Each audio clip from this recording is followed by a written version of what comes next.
দাবির মধ্যে আমরা আমাদের আমাদের শরণখোলা মোরেলগঞ্জকে পর্যটন জোন হিসেবে তৈরি করার জন্য আমরা দাবি করেছি।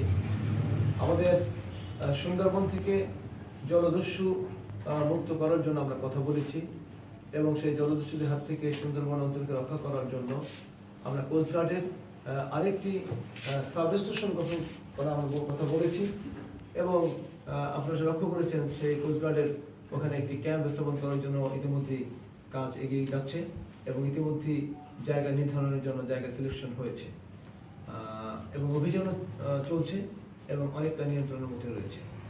আমরা মোরেলগঞ্জের যে পানগোষ্ঠী সেতুর জন্য কথা বলেছি এবং মোরেলগঞ্জের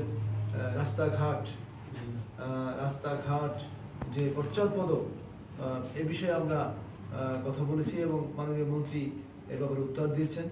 আমরা জেনেছি যে ৭৫% রাস্তাঘাট মোরেলগঞ্জ শরণখোলায় এখনো কাঁচা, সুতরাং সেই রাস্তাঘাট উন্নয়নের জন্য মহান জাতীয় সংসদে আমরা দাবি তুলেছি, কথা বলেছি এবং মন্ত্রী আশ্বাস দিয়েছেন। পানীয় জলের যে সংকট, এভাবে বলেছি যে মোরেলগঞ্জ শরণখোলায় শুকনা মৌসুমে অনেক সময় কারবালা সৃষ্টি হয়ে যায়, তো এর উপর দৃষ্টিপাত করায় স্থানীয় সরকার মন্ত্রী গুরুত্বের সাথে এটা বিবেচনা করেছে। আমরা ভেরি বাঁধের কথা বলেছি। আমরা 35/1 পোল্ডার যে আমাদের যে ভেরি বাঁধটি যেখানে যেখানে ভেঙে যাচ্ছে এবং ভাঙনের কারণে আমাদের জনপদ হুমকির মুখে পড়েছে, সে কথাগুলো আমরা বলেছি।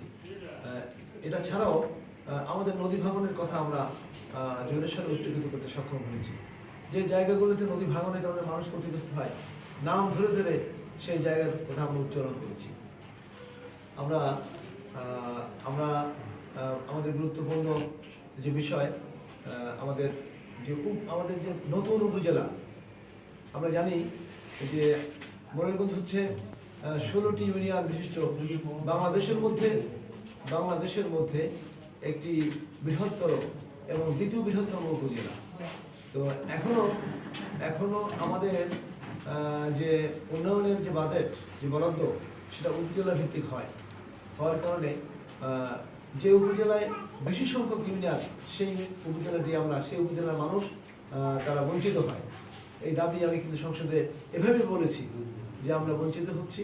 সুতরাং মোরেলগঞ্জের 16টি ইউনিয়নের মধ্যে থেকে পানগোষ্ঠী নদীর পূর্ব পারের 8টি ইউনিয়নকে নিয়ে একটি সে আলাদা উপজেলা, বিশেষ করে প্রস্তাবিত সেলিমাবাদ উপজেলা বাস্তবায়ন করা হোক, এই দাবি সুস্পষ্টভাবে আমরা পূরণ করার চেষ্টা করেছি। আমাদের আইন শৃঙ্খলার কথা আমরা বলেছি, আমাদের বিদ্যুতের কথা বলেছি। বিদ্যুৎ লাইন থাকে না, লাইন থাকলেও বিদ্যুৎ থাকে না, কথা বলেছি। এবং বিদ্যুৎ মিটার আমরা টাকা দিয়ে কিনলেও সেই মিটার আমাদের ভাড়া দিতে হয়, কথা আমরা বলেছি। ইতিমধ্যেই নীতি নির্ধারণের ফলে সিদ্ধান্ত হয়েছে যে সে মিটার ভাড়া হয়তো আমাদের আর দিতে হবে না সারা বাংলাদেশে। আমরা হয়তো সেই দিকে এগিয়ে যাচ্ছি। আর সবচেয়ে আনন্দের বিষয় হলো এটাই যে মোরেলগঞ্জ শরণখোলায় বিদ্যুৎ যাতে ধারাবাহিক থাকে, এ কারণে সরকারের পক্ষ থেকে ইতিমধ্যেই তারা কর্মসূচি হাতে নিয়েছে।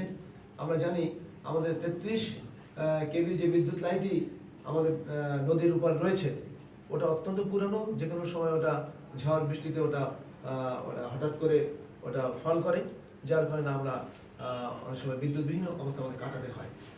এর হাত থেকে আমাদের মোরেলগঞ্জ শরণখোলা ধারাবাহিক বিদ্যুৎকে সার্ভিস দেওয়ার জন্য আলাদা আরেকটি 33 কেভির লাইন সমপরিমাণ মংলা থেকে আমাদের নিশানগড়িয়া হয়ে ইতিমধ্যেই আমাদের যে পল্লীমঙ্গল থেকে সন্ন্যাসী হয়ে সাবস্টেশন আমতলীতে সংযুক্ত হওয়ার জন্য লাইনের কাজ শুরু হয়েছে।